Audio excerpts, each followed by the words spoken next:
guys, welcome back to Braddock's Garage. I'm Brad. Today we're going to be talking about the drum brakes on a Ford 9-inch. All drum brakes are pretty much the same, so you can use this across the board. But specifically tonight, this will be for 9-inch. So it's not going to be a very long video, but I'm just going to go over some parts and installation of the completed assembly and putting in the axle shaft and getting it done. So stick around, let's get into it. Okay, so before we put this bad boy together, let's go over the parts of it. First, for the foundation of the brake assembly, we have our backing plate. Or you can it's also called a carrier plate. Most people just call it a backing plate, but that's our foundation. That's what everything sits upon. All right.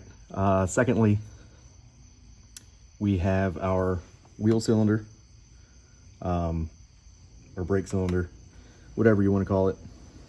There's a lot of different names for these things, but they're commonly known as that. Our shoes. So this is our right-hand side.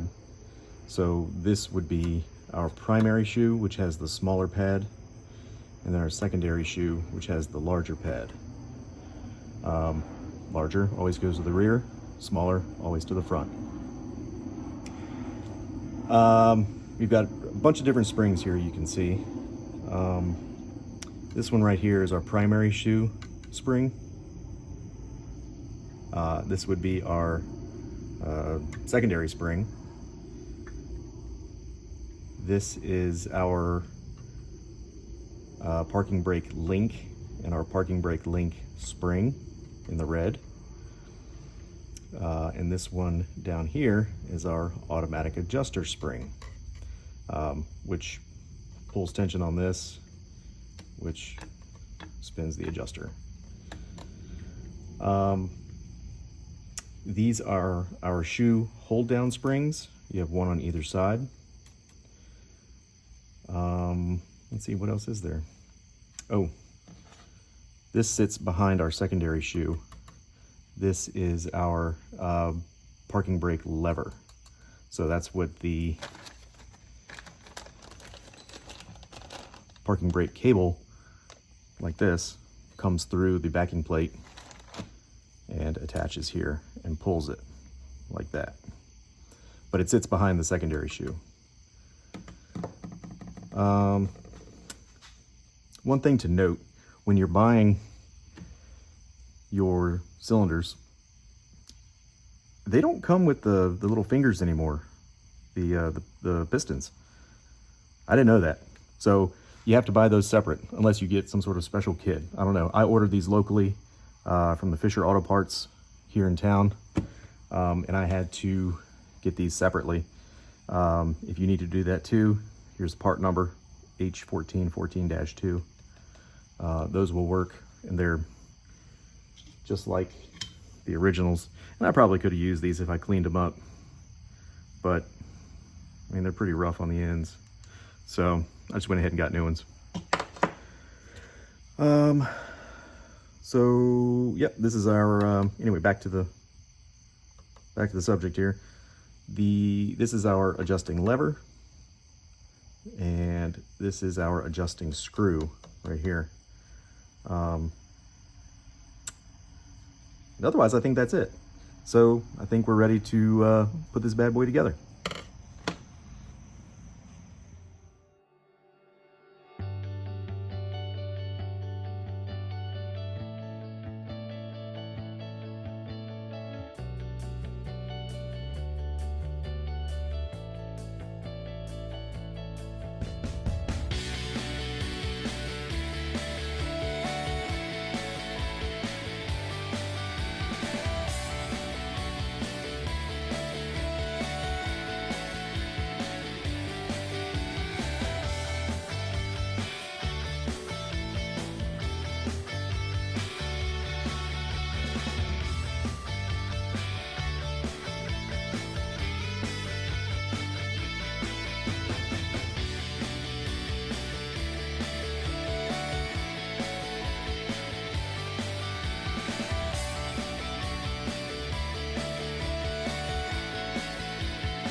All right, so there we go. That's our completed brake drum. Now we just need to put the axle shaft in it, mount it to the rear end.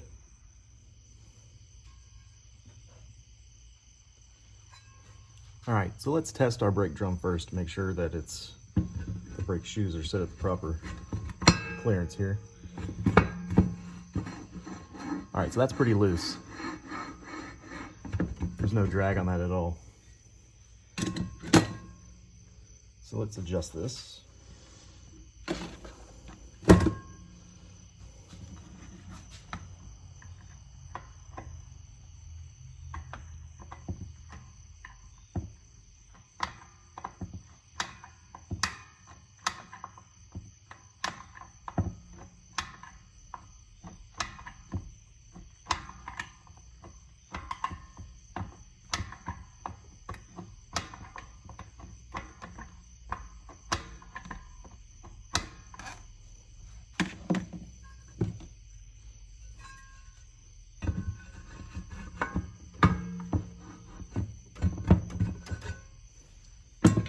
Getting better.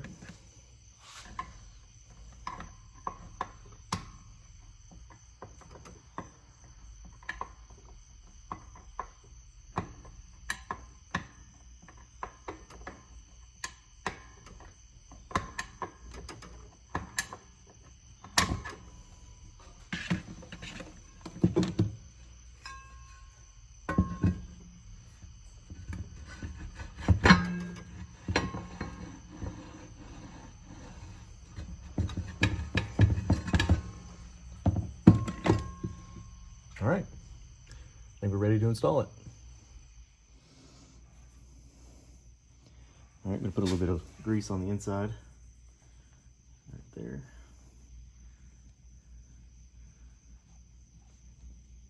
Help the axle bearing slide in better. Put it on the seal itself. There we go.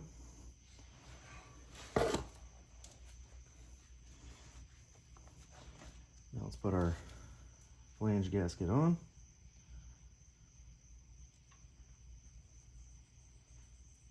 There we go. Now for the drum assembly.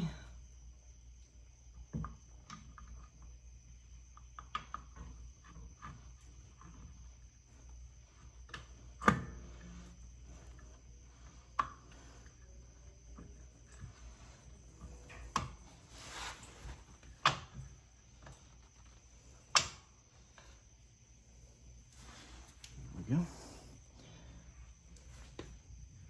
Our other gasket flange.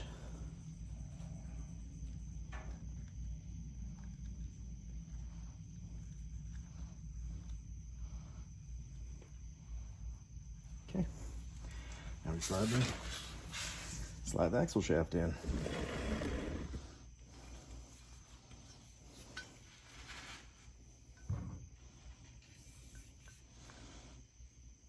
You want to be as careful as you can and support the axle shaft itself.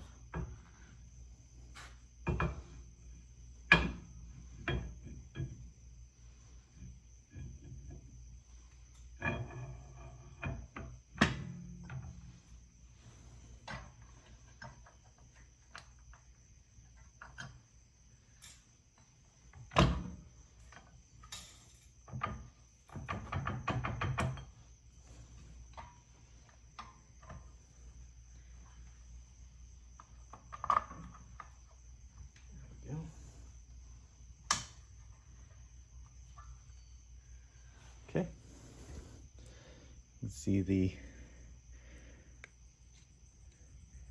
flange itself is seated on. Bolts are protruding.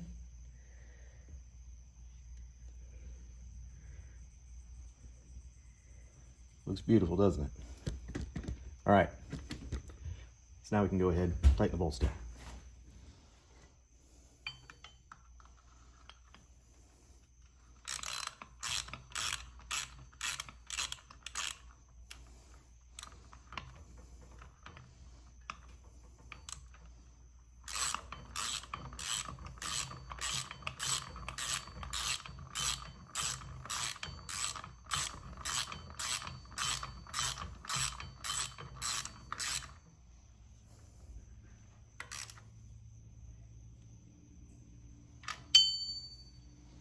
You just tighten the T-bolts down all the way around. And then that's it.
And there you go.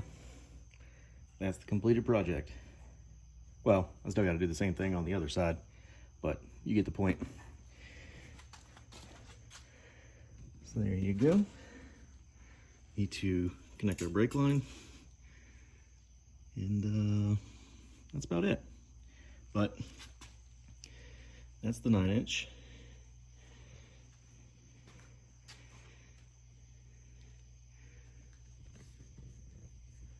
Looks pretty good. It's a 350 gear set and track lock from Quick Performance.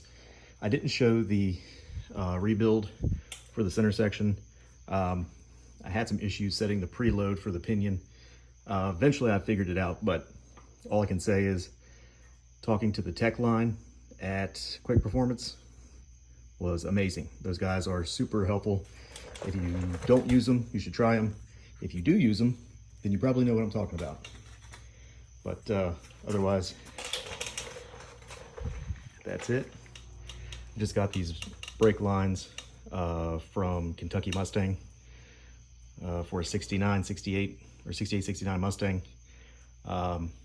They fit pretty damn well. I'm real pleased with them. They're damn near factory correct, which is kind of what I'm going for. It's not a concourse restoration, but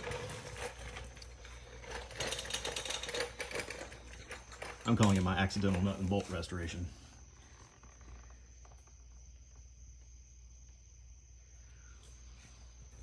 So I still retain the tag that says it's a 275 gear ratio. Just like I just said, it's a 350 with a track lock, but trying to retain the originality. So anyway, I hope this helped you out.